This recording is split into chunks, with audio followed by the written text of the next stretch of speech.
Dear friends, when we watch our employed people go along the road, I have always felt they are worried.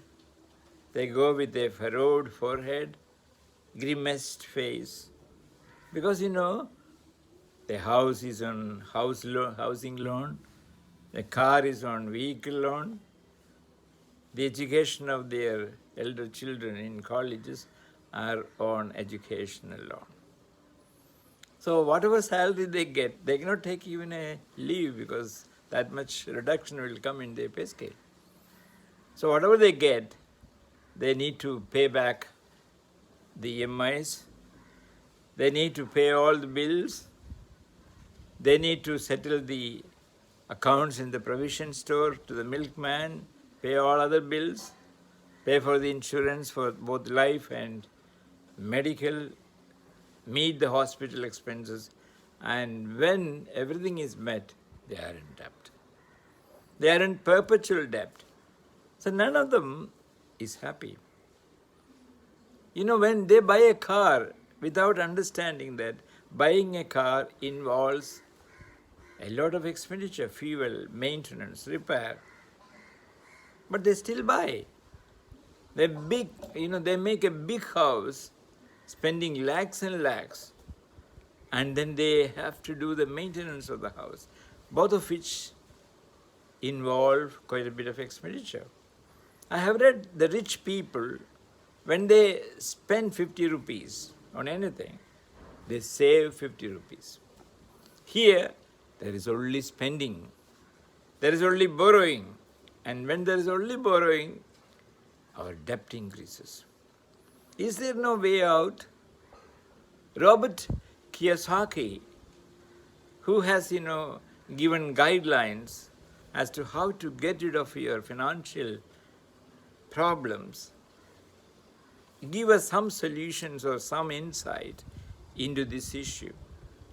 He always maintained that when you take a debt or borrow, you are actually incurring more expenditure, or that EMI or the interest you have to pay cuts away from your income. Only when you have invested, that adds on to your income. So the only solution is consistent investment. Robert Kiyosaki has described all this in his famous book, Rich Dad and Poor Dad. So let us see how we can be financially free. I do not mean that when we say financially free like Ambani's or Adani's, they are all multi-billionaires. We are all ordinary people who are trying to make both ends meet. We are always in tension because of our debts. So the point here is, what I would like to discuss with you is how to get rid of our debts and be free financially so that we can enjoy our life a little more, a wee bit more. Don't think that those big billionaires are always happy. They have their own problems. But we have problems because we are in debt. We need to get rid of that. So let me give you 3 small practical suggestions to get rid of perpetual debt. Suggestion number 1, we need to save every month and invest. Every one of us has some sort of an income, maybe a salary, maybe money from some other work which we do. Whatever is our source of income, let us save at least 20 to 25% of what we get every month. Suppose you are getting 25,000 rupees, and if you save 20% of it, it is 5,000 rupees. So 12 months it becomes 60,000 rupees, and with the simple interest it accumulates to 61,500 rupees. When it is 61,500 rupees, you invest in fixed deposit. Of course, fixed deposit rates in Kerala or in India are very low at the moment. So what I suggest is you go in for government bonds, which give about 7.5%. There are financial companies like Muthoot, which give up to 10% for non-convertible debentures for 66 months. Sriram Finance gives 8.75% compounding every month.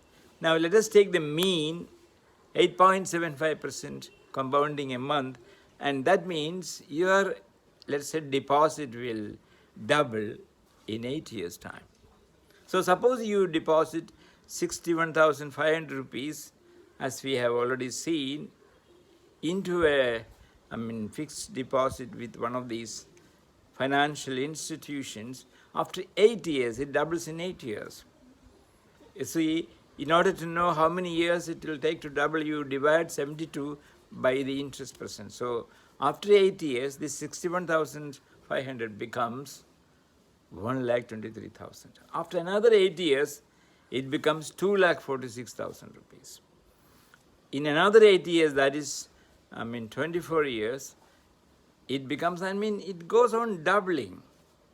At the end of, by the time you are 32 years, it becomes around 9,80,000 more.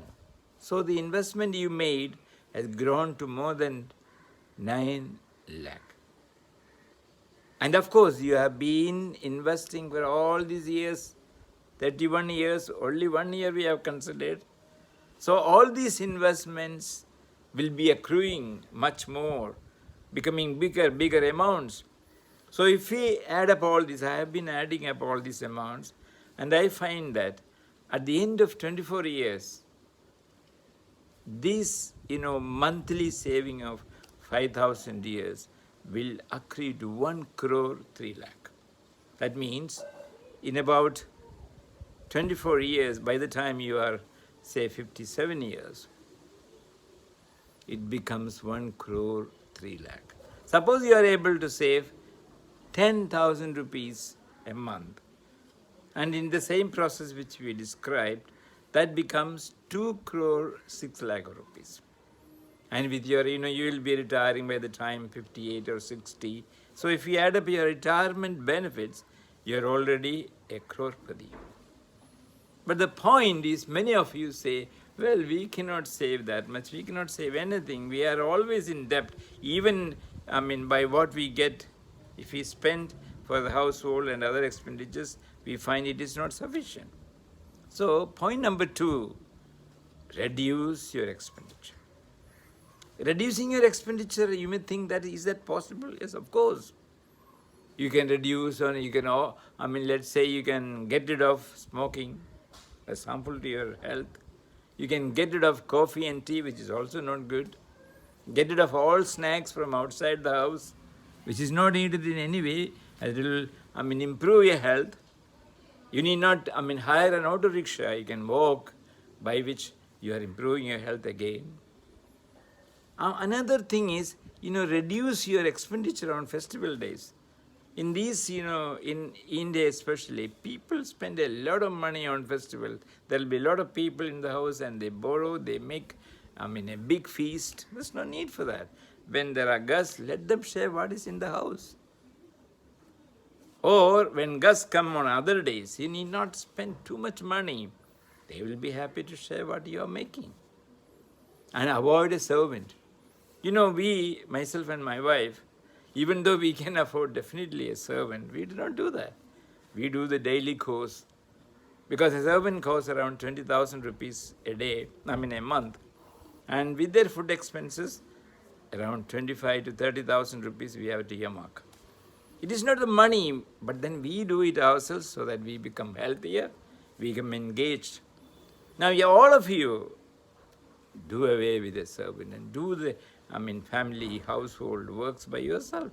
You will be saving a lot. Do away with cinema in cinema theaters. If you want to take your family to the city, go in a bus, take them out, go, walk around the city, enjoy, have a small vegetarian meal. Come down to reduce your expenditure. When you have some money in your pocket as balance, you feel happy. So reducing your expenditure is very important. That is the only way to save. Point number 3, you need to generate extra income. There are so many ways to generate extra income. Now we are on a internet, let's say internet world. Any job is available there. You can take tuitions online. You can do marketing on commission basis online. Even Amazon is advertising every day. There are so many jobs available in the net. Go into that. Do something, because if you are working from 8 to 5, there is a lot of free time. You can go into a tutorial college, teach. You can give tuitions. At home, you can, let's say, coach students from your neighborhood. Your wife should join you. It's a combined effort, understanding effort. Both of you together to produce more income, more extra income. You can go in for selling on a commission basis. You can do some insurance on commission basis, by which you are generating more income. Without generating more income, your savings will be difficult. Without reducing your over expenditure, your saving will be difficult. So all these things are important. People become rich only when they invest. The rich always invest. I have seen very rich business people in Kerala and outside Kerala who do not even build a house. They live in rented apartments or houses and plow the money into their business and reap huge benefits. They do not even buy a car. They can go in an auto rickshaw, they can hire a taxi. When they have money, enough and more surplus, they do all this. They make a mansion, they buy the best cars, but they do not borrow, they are not in debt. So whatever you do with what money you have. And saving, investing it regularly for long periods of time without withdrawing it. That is the secret for financial freedom. I do believe this has been helpful to all of us. Thank you. Thank you very much.